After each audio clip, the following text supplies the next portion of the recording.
So class 9 circle में end of chapter exercise question number 12 है. When two chords intersect, each of them is divided into two line segments. Show that if the intersecting chords are of equal length, then the line segments of one chord are equal to the corresponding line segments of the other chord. So एक circle है, ठीक है, to chords हैं उसके अंदर. तो एक chord को आप ऐसे ले लो ए बी और एक chord को आप ले लो सी डी, ठीक है. Now when two chords intersect, each of them is divided into two. तो ए बी भी दो में डिवाइड हो गया. अब ये जो पॉइंट है इसको हम पी ले लेते हैं, पॉइंट ऑफ इंटरसेक्शन, ठीक है. और तो ये ए बी जो है ए पी और पी में डिवाइड हो गया, सी डी जो है सी पी और पी डी में हो गया. Show that if intersecting chords are of equal length, if A B is equal to C D. तो मेरे पास गिवन है, गिवन क्या है, A B is equal to C D, ये मेरे पास गिवन है. तो show that if these are equal, then the line segments of one chord are equal to the corresponding line segments of the other chord. मतलब हमें अब ये show करना है कि AP is equal to either CP और PD corresponding. अब हो सकता है इसकी corresponding ये बनती है AP के corresponding, या AP के corresponding CP बनती है, depending on the equality. मतलब कि equal कौन सी, similar कौन सी, तो बेसिकली सेम हो जाएंगी. तो यही चीज प्रूव करनी कि इन दोनों में से जो दो लाइन सेगमेंट बन रहे हैं हर एक कॉर्ड के, उसका हर एक लाइन सेगमेंट दूसरे का किसी एक लाइन सेगमेंट से इक्वल है. सो या ये इसके इक्वल होगा या ये इसके इक्वल होगा, ठीक है, या फिर पीबी जो है वो या तो सीबी के होगा या फिर पीडी के होगा. तो ये हमें प्रूव करना है. तो उसके लिए हम क्या करेंगे, तो पहले तो हम कर देंगे इसको इजी करने के लिए, पहले एपी और पीबी ये सब करने के लिए ना एक्स वाई और ए बी के एंड्स में देखते हैं.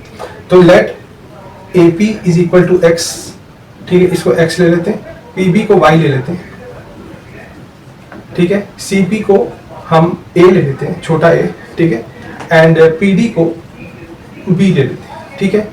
तो ये b हो गया, ये a हो गया, ठीक है, x y a b. Now from AB या फिर फ्रॉम की जगह लिखते हैं in chord AB, x plus Y is equal to A B. ये तो हमें समझ आ रहा है, A P plus P B is equal to A B, तो x plus Y is equal to A B. In chord similarly in chord C D, A plus B is equal to C D, ये हमारी second equation बन गई, ठीक है. ये भी clear है, सेल्फ एक्सप्लेनेटरी है. C P plus P D, क्योंकि वो उसके सेगमेंट से ही बन के सी डी बना है, इंटरसेक्शन से ऐड करके ही हम हो जाएगा, ठीक है. तो since A B is equal to C D, RHS same बन रहा है इन दो इक्वेशंस का, फर्स्ट और सेकंड इक्वेशन का RHS सेम बन रहा है, ABC इक्वल टू CD ऑलरेडी है, ठीक है, given. So by LHS RHS, ठीक है, रूल. ये जो x प्लस वाई होगा, ये एक का राइट दूसरे के राइट को इक्वल है, तो एक का x जो होगा वो भी, जो लेफ्ट होगा वो भी दूसरे के लेफ्ट के इक्वल होगा, तो x plus y equal to a plus b हो जाएगा. ये हमारी third equation. Clear, right side equal है तो लेफ्ट साइड भी इक्वल हो जाएगा. जैसे 5 is equal to x and 5 is equal to y, तो x इक्वल टू वाई, उस तरह से, ठीक है. ओके, ये हो गया.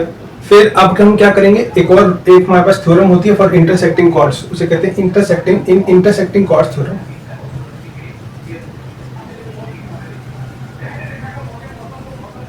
ठीक है. सो एज पर, ऐसे लिखेंगे, as per intersecting chords theorem. इसमें क्या होता है कि for two chords in a circle which intersect at a point, the multiple of the two segments of each chord is equal to the multiple of the other two segments of the other chord.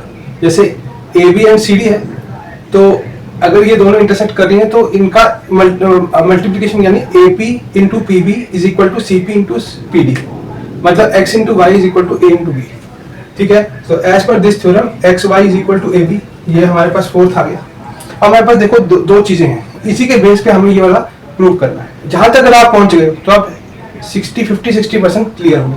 बाकी जो 40% हमें करना है वो थोड़ा सा बस कह सकते हो कि इसी को ही हमें मॉडिफाई करना है, ठीक है.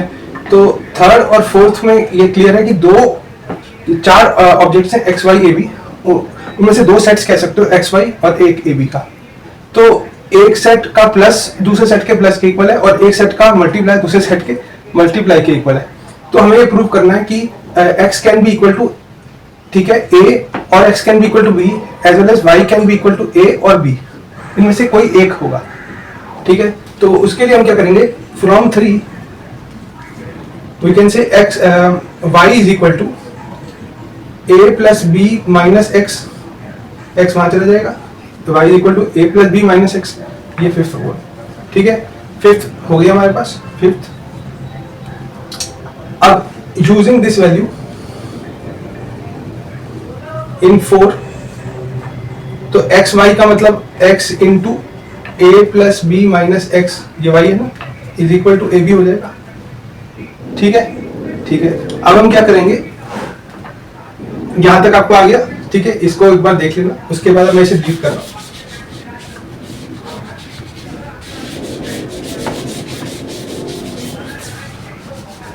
तो हमारे पास ये अवेलेबल है, x into a plus b minus x is equal to A B, ये हमारे पास अवेलेबल है, ठीक है। तो अब हम इसके बेस पे क्या करेंगे,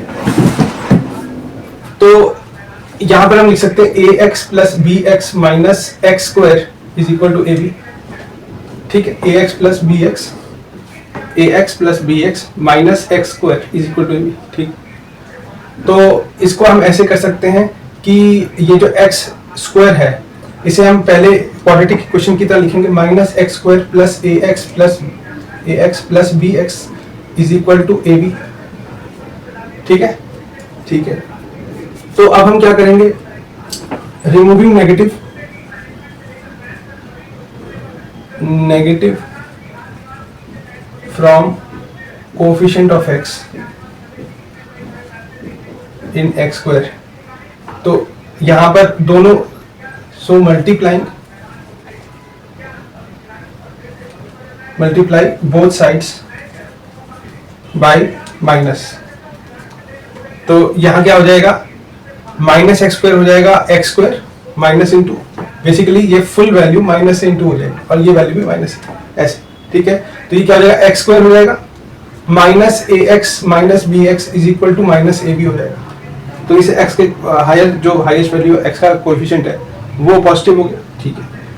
अब इसको हम यहाँ ले आएंगे तो इक्वल टू 0, तो ये प्रॉपर क्वाड्रेटिक इक्वेशन बन जाएगी, ठीक है। तो x square minus a x minus b x plus a B is equal to 0, यहां तक आया क्लियर, ठीक है। ये सब हम क्यों कर रहे हैं, ये बताने के लिए कि x जो है या a से इक्वल हो सकता है या b से, ठीक। अब इसके बाद अब हम और क्या कर सकते हैं, तो इसको minus a x minus b x को कैसे लिख सकते हैं, x square minus a plus b into x कर सकते हैं, ठीक है। Minus a x minus b x हो जाएगा plus a B is equal to 0, यहां तक आ गया, ठीक है। अब इसको हम कैसे लिख सकते हो, इसको लिख सकते हैं x minus a into x minus b, तो ये कैसे बनेगा, x square minus b x minus a x plus a b हो गया, यही हो गया। So x minus a into x minus b is equal to this value, x square